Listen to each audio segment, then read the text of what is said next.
Ever feel like you're just drowning in information? You know, when you really want to get smart on something important, but it feels like trying to drink from a fire hose. Oh, absolutely. It's Yeah, overwhelming. we've all been there, sifting through so much stuff, just wishing for a clear path to actually understanding it. Well, that's what the deep dive is all about. We Mm. try to be your shortcut, cutting through that noise to the stuff that really And matters. right to the heart of it. Exactly. And today we're plunging into a really fascinating case study. It's about a specific legal fight down in Florida. Right. Our mission really is to break down the proposed strategies for what's being called a civic awareness campaign. The goal, legislative change. We're looking at how advocacy moves or can move from being reactive, maybe even It's unhelpful, counterproductive, yeah. to something much more strategic, And more impactful. and the main source we're digging into today, it's this document called Legalize Negligence and Advocacy of One. It lays out 10 specific strategic actions for this campaign, and the objective is crystal clear. Repeal Florida Statute 768.2128. Yep. The author sees this law as, and I quote, an impediment to justice. Okay, so before we dive deeper, let's make sure we're all on the same page about what this statute, Florida Statute 768.218, actually does, because it's pretty central. Absolutely crucial. So basically, it carves out a specific group of people. It affects, well, two main groups. First, parents whose adult children die due to medical negligence if that adult child was unmarried and didn't have any minor kids of their own. The parents can't sue for pain and suffering damages. So that's the first group. And second, it hits adult children whose parents die because of medical negligence, again, specifically if the parent was unmarried at the time. So it really singles out certain family structures. It defines very clearly who it affects, you know? Exactly. And that precision is really important for understanding the campaign. Right. Our deep dive today, it's about analyzing these proposed strategies for public engagement and education. Right. We're going to contrast what the source says were ineffective past actions Right. with these newer, more strategic ideas. Right. The whole point is showing how to build, well, genuinely informed and effective civic participation. Makes sense. So as we get into the core of it, the source sets up these 10 strategies, almost like a before and after. Yeah. What was done often didn't work, maybe even backfired, versus what should be done to actually make a difference. It's kind of a lesson in strategic thinking, really. Definitely. Let's kick off with strategy number 1, the civic march, this idea of a walk across Florida. Now, the past action highlighted was pretty extreme, involved spray painting images of the governor as Satan. Oh, okay. Yeah, I can see how that might not persuade many lawmakers. Not usually the winning strategy, no. So what's the proposed alternative that should be done? It's a complete shift, a peaceful, symbolic walk across the state, north to south maybe, or east to west. Imagine rotating groups of people carrying banners, making planned stops in big cities, Tampa, Orlando, Jacksonville, Miami. Okay, so much more. Constructive. Yeah, Visual, but in a positive way. exactly. And the goal isn't just getting seen. It's about actually engaging with Floridians on sidewalks, in town halls, even at rest stops along the way. Ah, so direct interaction. Right. And here's the crucial part: the messaging shifts. It's not, here's my tragic story. It's, here's your potential risk. Interesting. Focusing squarely on the law itself, this specific carve-out and the civic fix needed makes it relevant to everyone, not just those already affected. Yeah, that broadens the tent considerably. And the suggested titles, like The Justice Walk, Every Life Deserves a Voice, or March to Mend the Law, they really capture that, don't they? It feels more collective. Precisely. It frames it as a systemic issue needing a systemic solution. Okay, moving on. Strategy 2. Earned media. What was the pitfall here, according to the source? The past failure was basically repetition, telling the same personal stories over and over, in hearings, in media interviews, but with no new information, no fresh angles, no data. Right. Story fatigue. It loses impact. Exactly. People tune out. So how does the source suggest keeping the media and the public engaged? The idea is a strategic rotation of media messaging. Think monthly themes or angles, always something new to talk about. Keep it fresh. Like what kind of angles? A whole range. Legal analysis of the statute itself, interviews with medical ethicists, exploring the civil rights side of it, the economic impact of legal carve-outs like this, even just explaining how the legislative process actually works in simple terms. That's quite broad, so it's not just the emotional appeal, it's hitting it from multiple, more substantive directions. That's the core idea. Target local news, Public radio, college papers, civic newsletters saturate the information landscape with relevant, varied content. Oh. Let the journalists educate, provide context, not just report on the emotion. It builds more credibility that way. Got it. Okay, strategy 3, high school and college civics outreach. What was the problem this aims to solve? The source describes a, quote, startling lack of civic literacy.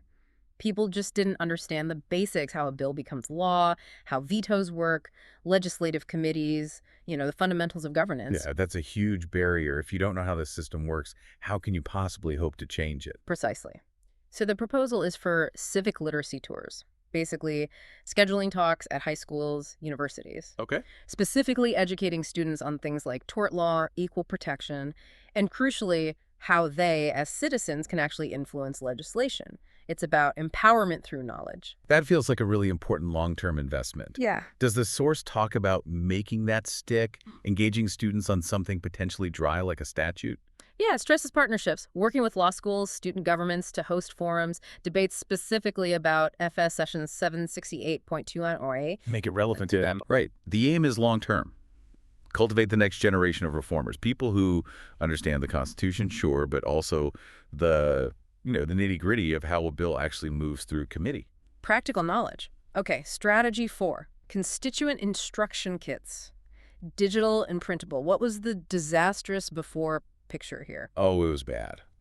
According to the source, it involved flooding lawmaker inboxes with AI-generated emails, often full of errors. Oh, no. Some apparently even signed using the names of deceased relatives. Yeah. Just not effective. Probably actively harmful. Yikes. Okay, not the way to win friends and influence policy. So the constructive solution Is distributing these carefully put together respectful remonstrance kits. Think of them as how-to guides for citizens to formally and properly petition their lawmakers. Get these into libraries, churches, civic centers. So teaching people the right way to make their voice heard, not just spamming. Exactly. Transforming ineffective noise into actual legitimate communication. Makes sense. What's in these kits? What makes them practical? They're designed to be super accessible. Like a one-page simple explainer on Subsection 8, a step-by-step guide on finding and contacting your specific representatives, a template for a respectful letter, a remonstrance, Okay. and even a schedule of key legislative dates and milestones. It's giving people the tools they need to engage effectively without needing a law degree. And that tagline nails it. You don't have to know the law to ask your lawmaker to fix it. Simple, empowering. Moving to number 5, short-form educational video series. The source flagged the ineffective stuff here as things like emotionally raw live streams, angry online rants, purely reactive social media posts. Things that might feel good in the moment for the person posted. Right, but often end up alienating potential allies or just getting ignored by the people they need to reach. Passion is fine, but it needs direction. So how does the proposed video content differ? How does it aim to resonate more broadly? It's a big shift in tone and format. Producing short, like 1 to 2 minute explainer videos, made for Instagram, TikTok, Facebook, YouTube Shorts where people are actually watching. Bite-sized, digestible information. Exactly, and the voice is key. Calm, intelligent, trustworthy. Presented as civic education, not just angry protest. Right. So covering topics like, what is Florida Statute Section 768.21 Ban 8? Why can't some families sue after medical negligence? How does a bill really become law in Florida? Maybe even lobbyists versus citizens. Who wins when you stay silent? Precisely those kinds of topics. Informative, building trust, explaining the why behind the campaign. Got it. Okay, strategy 6. A public-facing website with open data. What was the issue with the previous online approach? The source points to using social media mainly to build sort of tribal loyalty, creating echo chambers, sometimes fueling division between different factions within the movement itself. So it built a core group, maybe, but didn't reach outwards effectively, limited its own credibility. That's the problem. It wasn't necessarily bringing new people in or providing objective information. Okay, so the solution is this public website, a central hub. What kind of info would live there? It's designed to be pretty comprehensive. The full legislative history of the statute, a timeline showing all the attempts to repeal it, a detailed FAQ section, comparisons with laws in other states, that's crucial context. Yeah, that comparison piece is powerful. And even a live bill tracker so people can follow its progress in real time during the legislative session. So the goal here is really make the whole issue transparent, Google searchable, anchored in facts, easy for the media to use as a resource. Exactly. Creating an informed public, A single source of truth, not just, a loud online group. Strategy 7 is interesting. The Know Before You Go tourist campaign. How does this contrast with past efforts? Well, the past focus was almost entirely internal. Personal stories, internal squabbles, sometimes demanding attention from lawmakers they'd previously insulted online. It missed the chance to bring in outside pressure. Right. So this is a pivot outwards, targeting tourists. Exactly. A public education campaign aimed squarely at non-residents who might be vacationing or thinking of retiring in Florida. How would you even reach that audience effectively? The idea is using channels they already consume. National travel blogs, ads, or articles in newspapers in those big feeder states. New York, New Jersey, Pennsylvania, places where lots of Florida visitors come from. Social media campaigns targeting those states too. Reaching people before they book their trip or buy that condo. That's the idea. And the suggested slogan is pretty blunt. Vacation in Florida, but know the risks of medical negligence here. Oof. That's direct. Hits right at the state's image, doesn't it? It does, and that's the leverage. It poses a really uncomfortable question for legislators. Would you feel safe being hospitalized here? If tourism or the retirement industry starts feeling pressure because of this law. That creates a whole different kind of pressure point. External pressure that lawmakers might find harder to ignore than direct, sometimes confrontational advocacy. Very clever. It's about broadening the scope of influence. Okay, number 8. The Civic Fellowship Program. The problem identified before was, what?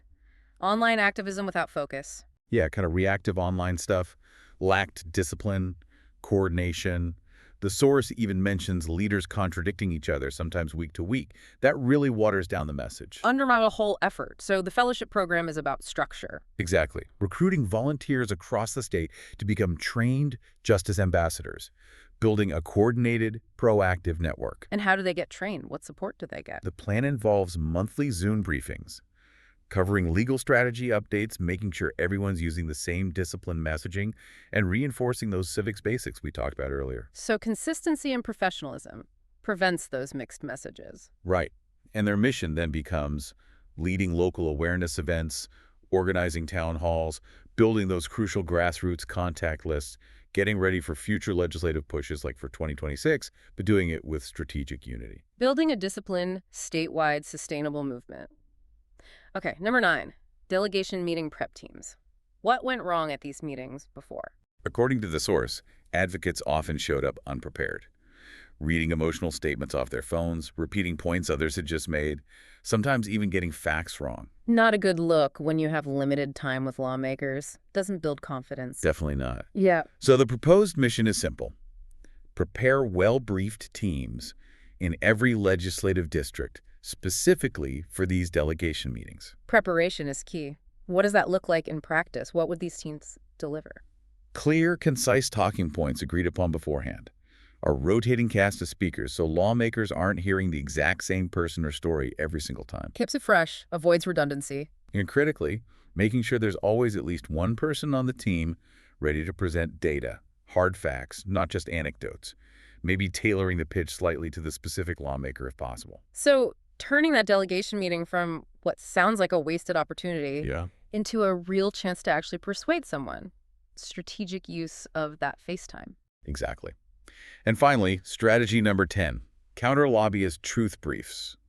The past failure here was essentially letting lobbyist claims go unchallenged, responding with accusations maybe or just silence instead of presenting counterfacts. This meant misinformation could just sit there. Leaving lawmakers potentially with only one side of the story, often from powerful interest groups. Right. So the solution proposed is to proactively prepare these short memos, reviewed by lawyers for accuracy. Okay. And these memos directly rebut the common misinformation points put out by medical and insurance lobbyists.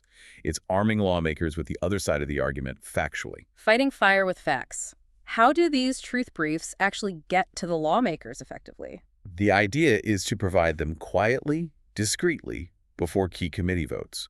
Not a big public blast, but ensuring the information is in their hands when they're making decisions. So they have both perspectives right there. Exactly. And the source also mentioned optionally including testimony or statements from doctors, nurses, even legal experts who support repeal, perhaps with reasonable damage caps.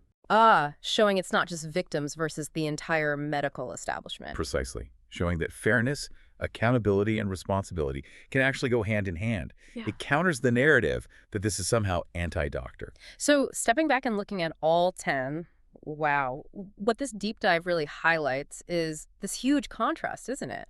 Between, advocacy that's maybe well-intentioned but scattered, unstrategic, sometimes even alienating. Right. And this vision of a really meticulously planned, informed civic awareness campaign designed for actual impact, focused on legislative change. It's like a blueprint for how to do it right. It really is. And what's fascinating, as you said, is how the source keeps coming back to this core idea.